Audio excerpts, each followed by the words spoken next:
Hi guys, my name's Seb Tudor, I'm the man on the Silver Mountain and welcome back. Now, as I said in my video from Tuesday, today I want to talk about awkward silences, because apparently I've not done that. I could have sworn I had done a video on awkward silences, or at the very least I've touched on awkward silences and the power of silence in other videos maybe, but I could have sworn I'd done a full video on it, but apparently I hadn't. And so here we are, and I want to do one for you guys because it's a thing that keeps cropping up to me, especially recently, because apparently everyone wants to pair up before the Christmas period. Fair enough. But so awkward silences, they can suck. They can be really miserable because it just drains everything out of what your interactions have been up until that point.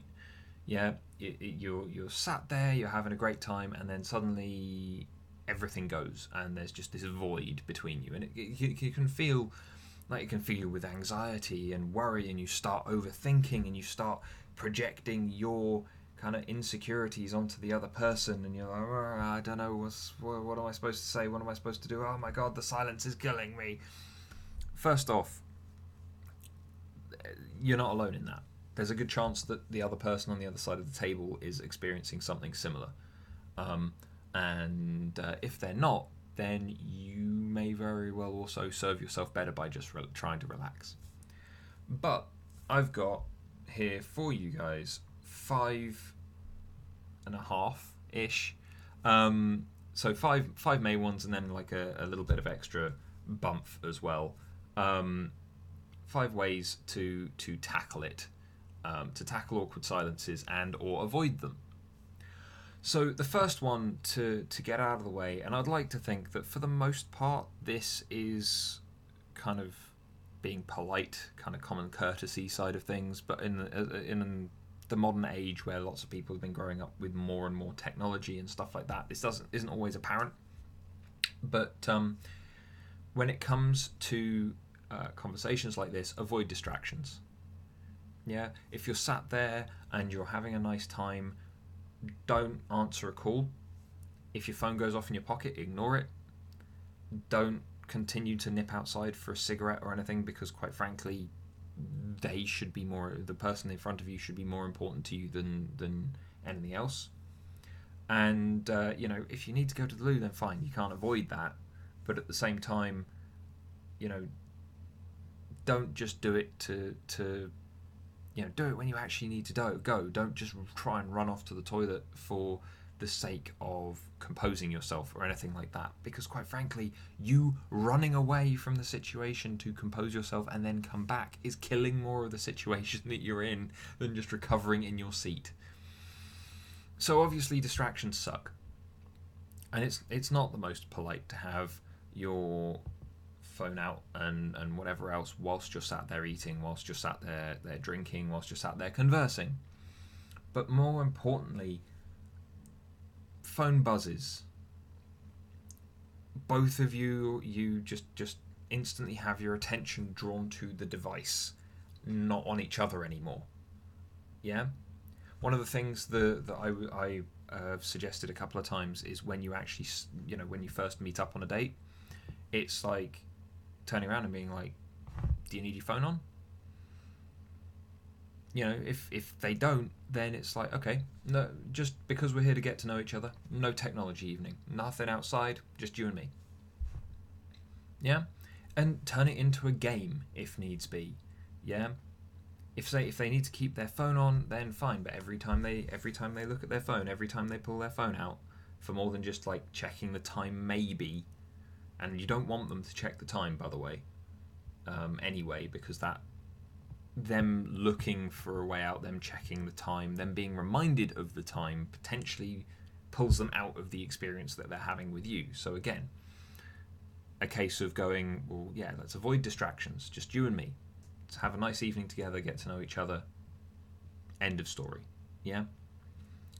Simple, straightforward, fairly easy to do as well. It just takes a little self-discipline, and I know that there are a lot of people who are just addicted to their phone screens, but at the same time, turn it off. Keep it in your pocket, fine, but turn it off. You don't need to be checking Twitter every minute when you've got a very attractive man or woman in front of you that you apparently want to spend time with. Spend time with them, not the interwebs. So number 2, again, kind of drawing on what you know, and this kind of falls back into the questions that I talked about the other day, because it's like, talk about what you know. If you've met them online with a dating profile or whatever else, make sure you actually pay attention to the profile. If they're a friend of yours that you've known for a while, pay attention to what you know about them. If they're a friend of the friend, maybe ask your friend some extra information, not creepily, not everything. You don't want their social security information or anything like that, but actually kind of turning around and going, well, look, I met her at this party, she was there, but why was she actually even there? Whose friend was she? Because she was there, I met up with her, we had a nice conversation during that evening, but then she left, and we've decided to meet up again afterwards, but where did she come from? Just have a little bit of extra information. Otherwise, if you don't have the option for extra information from a profile, or from being friends on Facebook even, or from being friends in actuality, or from having intermediate kind of mutual friends or anything like that, go back to the questions, go back to the shared experience of we're both human in theory, we're both from the same planet, and we both lived basically in outline the same lives. We were both children, now we're adults, and then we're moving on into the rest of our lives. In which case, ask questions around that. Ask questions about hobbies and things like that as well, even. And expand on those kind of things. So the next thing is kind of suggesting an activity. Things die down, and kind of the conversation kind of rolls to a halt.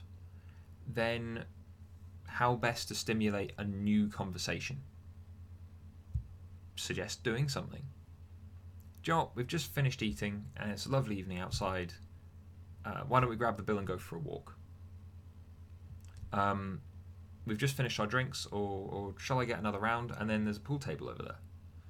Just something new, a change of scenery, something that causes more movement and action and things like that.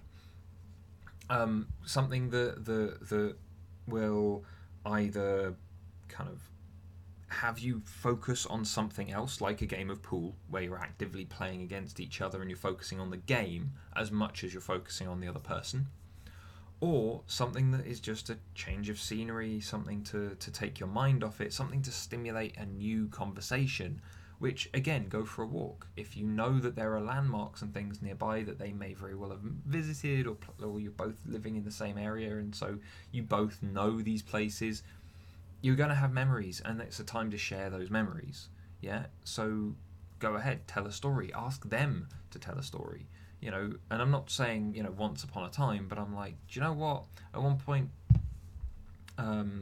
you've gone out for a walk from whatever restaurant you're at, and you're like, do you know what? At one point, I had some friends, and we came down here, and it was Halloween. We went on the ghost walk through this area, and we could have sworn we saw something. It's any daft idea like that. And I'm not saying fabricate something, I'm saying be genuine with it, because if you're not genuine with it, then potentially you get caught out on it at a later date. Be you, be straightforward, but again, just change of scenery, something new. So the next kind of questions are, we've already mentioned the universal questions and kind of going from what you know.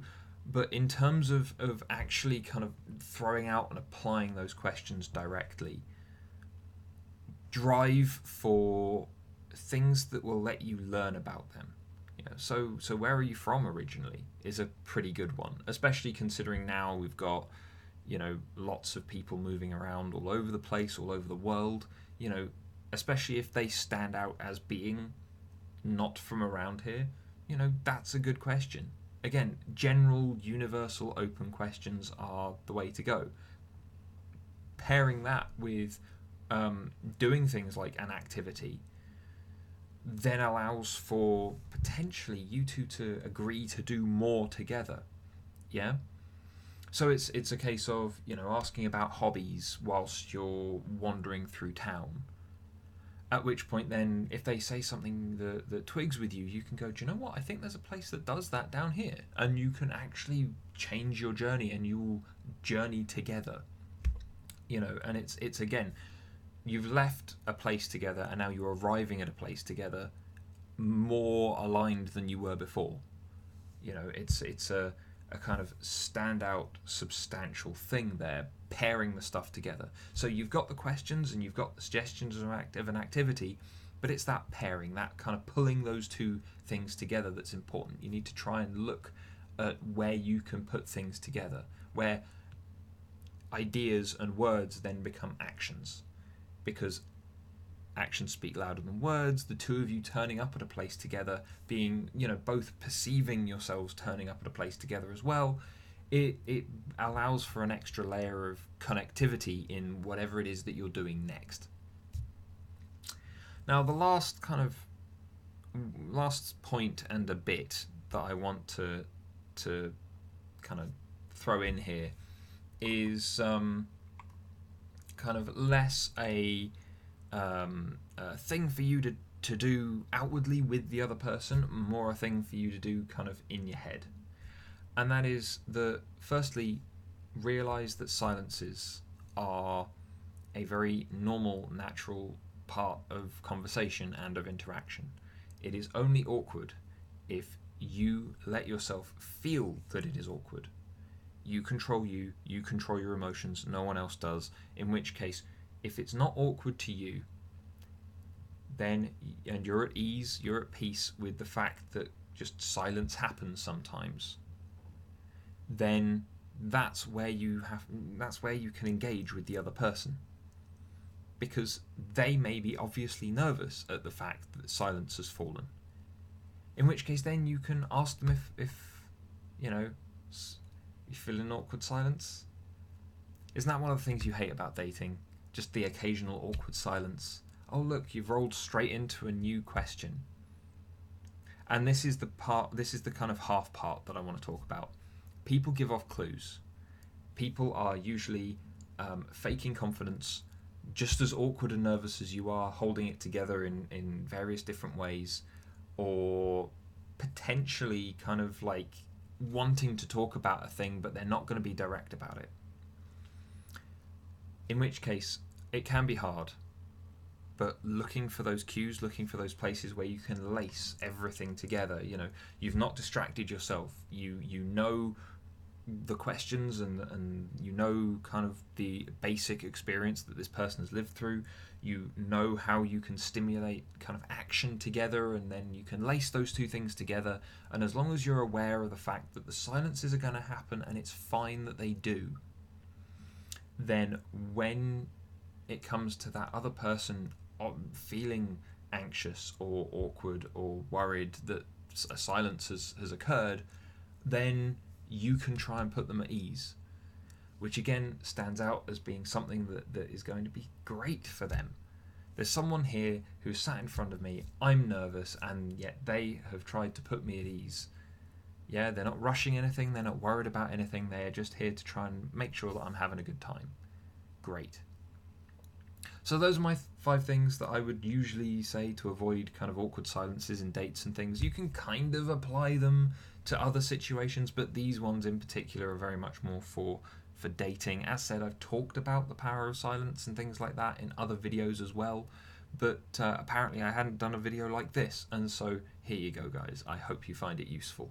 Otherwise, are there any other things that you guys would put in to these interactions that you guys have used and had real success with? If so, please leave them down in the comments there for other people to learn from. And otherwise, guys, thank you very much for watching, and I will see you in the video tomorrow. Take care. Thank you very much for watching, guys. If you enjoyed this video, then please drop us a like, share this video, and subscribe for more, and I'll see you in the video tomorrow. Take care.